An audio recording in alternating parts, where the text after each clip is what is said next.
మరోవైపు చీప్ లిక్కర్పై సర్కారు వెనక్కు తగ్గింది. అదే టైంలో గుడుంబా తయారీ, అమ్మకాలను అడ్డుకుంటామని కూడా ప్రకటించింది. అన్నట్టే రాష్ట్రంలో కొన్ని చోట్ల దాడులు మొదలయ్యాయి. గుడుంబా తయారీకి ఉపయోగించే నల్లబెల్లం, యూరియా నిల్వలపైన అధికారులు దృష్టి పెట్టారు.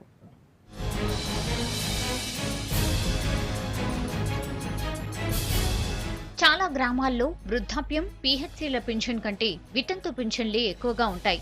అందుకు కారణం నాటుసారా, గుడుంబా తాగి చనిపోయిన వాళ్లలో చాలా మంది 20 నుంచి 35 లోపు వారే.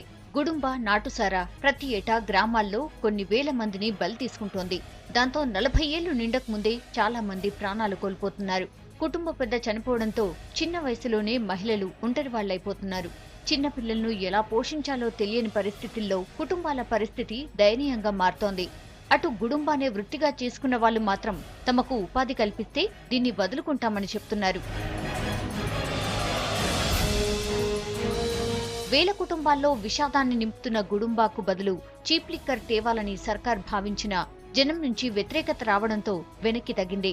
ఇప్పుడు గ్రామాల్లో గుడుంబా తయారీ, అమ్మకాలను నిషేధించాలని సర్కార్ గట్టిగా ప్రయత్నిస్తోంది. దాంతో గ్రామాల్లో దాడులు మొదలయ్యాయి. గుడుంబా స్థావరాలతో పాటు అందులో వాడే నల్లబెల్లం, యూరియా నిల్వలపైన అధికారులు నిఘా పెట్టారు. గుడుంబాని అరికట్టడంలో ఎక్సైజ్ శాఖతో పాటు పోలీస్, రెవెన్యూ అధికారుల సహకారం తీసుకుంటున్నారు.